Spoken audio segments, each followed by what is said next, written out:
Triple whistle of Tottenham 1, West Ham 2. I just watched the game. I enjoyed the game. I have a lot of things to say about the game that I just watched. And I will start with a bold statement. And I'm sure not a lot of people will agree with me, but I don't care. According to me, West Ham, the Hammers, they totally deserve the win today.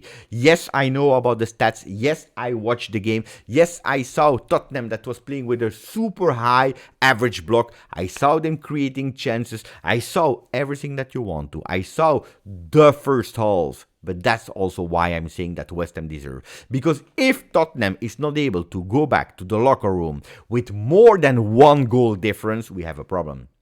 The amount of energy that you are spending on the field, but you are not able to capitalize on it, well, then it's your own fault. I know, I watched the game, I saw the momentum, the green lines, the green blocks, if you want to, is the momentum of Tottenham from the beginning until the end. They were dominant, they were aggressive. You see that they are training the aggressivity, the will of playing. They're training whatever you want to. But probably they need to understand how to close a game, because it's not the first time that Tottenham is leading and then they are recuperating. They are missing a huge opportunity, and that's a problem, to go back to the locker room with more than one goal, securing the game and winning the game.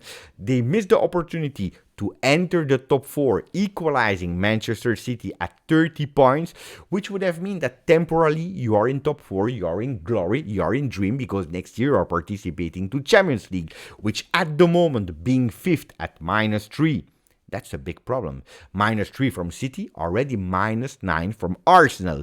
Big missed opportunity. And according to me, if you know football, there is one rule that has been there since ever and forever. If you miss a goal, you concede a goal. The picture of the game is when a Richarlison that is just entering, he's trying with a header, and it was not easy. He's putting it wide. 5 minutes later, it's the 2-1. Not for Tottenham, but for the Hammers. And that's what happened today. Look, you can't tell me that you can't win a game where the stats are telling you that after 10 minutes, I'm not speaking about 2 minutes, 1 minute, 10 minutes, you have a ball possession of 92%. I couldn't even believe it, that it was real. I checked on I checked on television, I checked on my phone, I said, what is happening? 92% ball possession. What is West Ham thinking? Do they even know what the ball is looking like? Do they even know the color of the ball? Was it white? Was it yellow? Was it red? They don't know, because they never touched the ball. They never saw the ball. It was a total dominance of Tottenham. They are not able to score.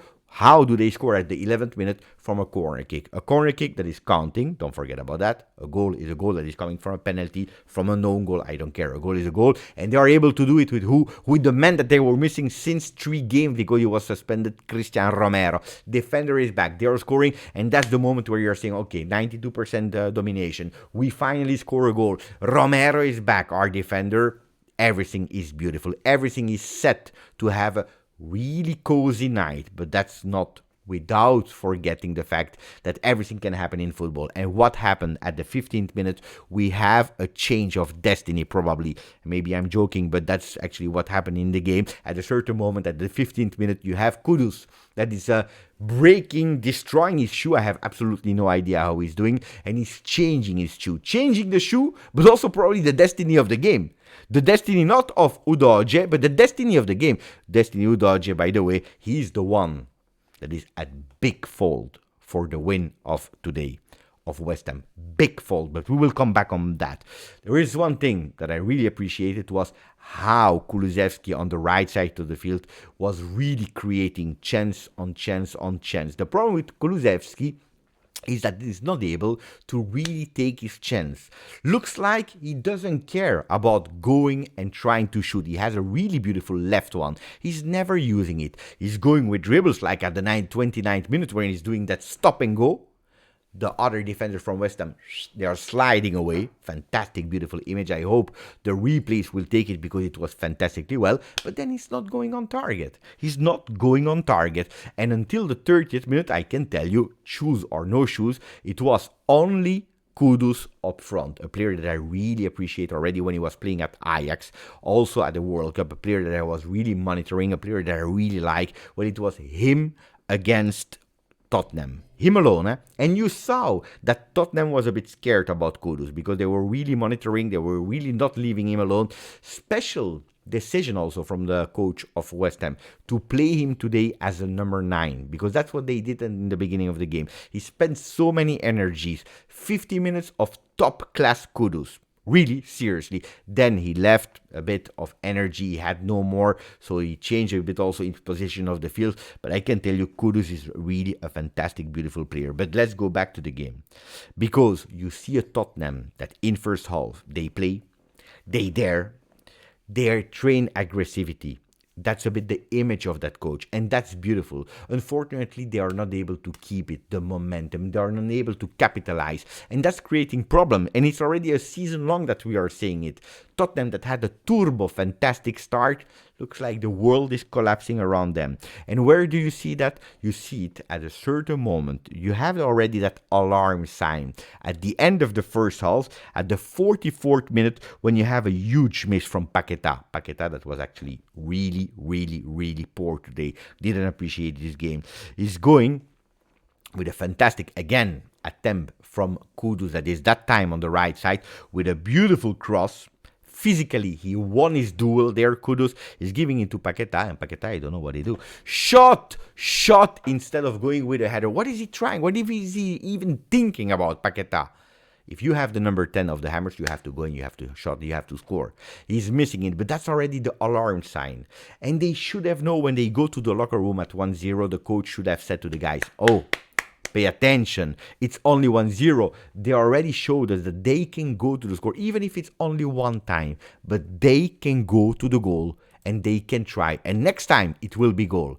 Probably they didn't understand the message. Maybe they didn't receive the message, because then you will tell me, yeah, in the first half, Beppe, they had 1.31 expected goals and only 0.34 for West Ham, and they will never score.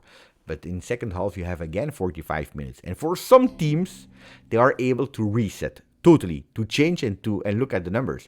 0.61 expected goal for Tottenham in second half, 1.73 for West Ham. And that's why I'm telling you, yes, West Ham, they played really smart and they deserve to win. They are now entering the top 10. They are in the 9th position, 1 position more than Chelsea. What about the second half? Well, we see already a different West Ham with other intentions. They are believing that they can do it. Probably that big miss of Paqueta before halftime, that woke them up. And then you have first Kudus, again at the 52nd, that is trying with a shot, deflected, boom, boom.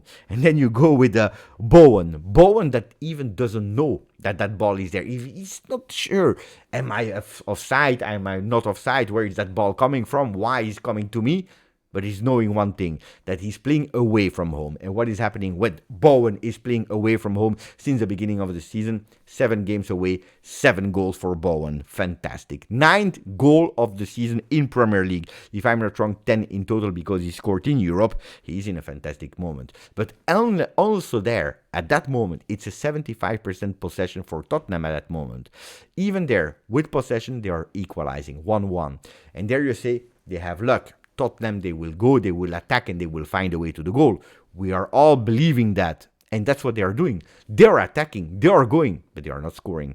And I told you, Richarlison that was entering for Tottenham is missing it. 5 minutes later, we arrive at the 74th. Udogie is doing a disaster. He was in the first half fantastic, but fantastic. He will probably become one day the best left back of Premier League. But seriously, I'm not exaggerating. Fantastic player. But I don't know what happened in his head at the 74th, where he's doing a retro pass. The last time that I saw retro pass like that, these kind of back passes, it was Bentancur when he was playing at Juventus.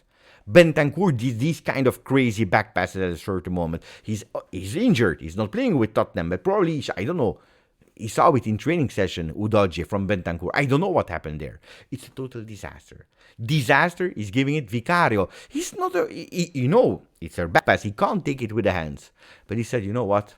Free kick or not, I have to go. He's touching it with the hand, and then it's going immediately to the striker of Tottenham, Ward-Prowse, and he needed 2 attempts. Looked like the destiny was not on their side, but yes, at the end, yes. He's touching the post, he's coming back, and he's scoring 2-1 for them.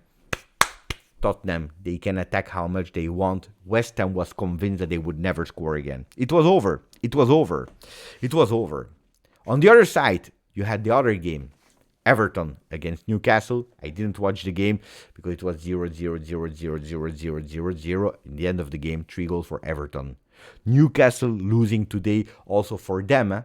They had also an opportunity to climb again that ranking, and they are missing. So today, the two top teams on paper that had the opportunity to catch up with the top 4, they missed it. Both of them totally missed it today.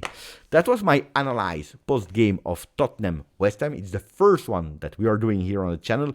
Let me know if you agree with some bold statements. Let me know if you enjoyed the post-game analyze of Tottenham West Ham. I'm waiting for your comments. I love to read you. Thank you. We already reached 600 subscribers on the channel, which make me extremely proud and happy. My name is Giuseppe. We just covered Tottenham West Ham. Ciao.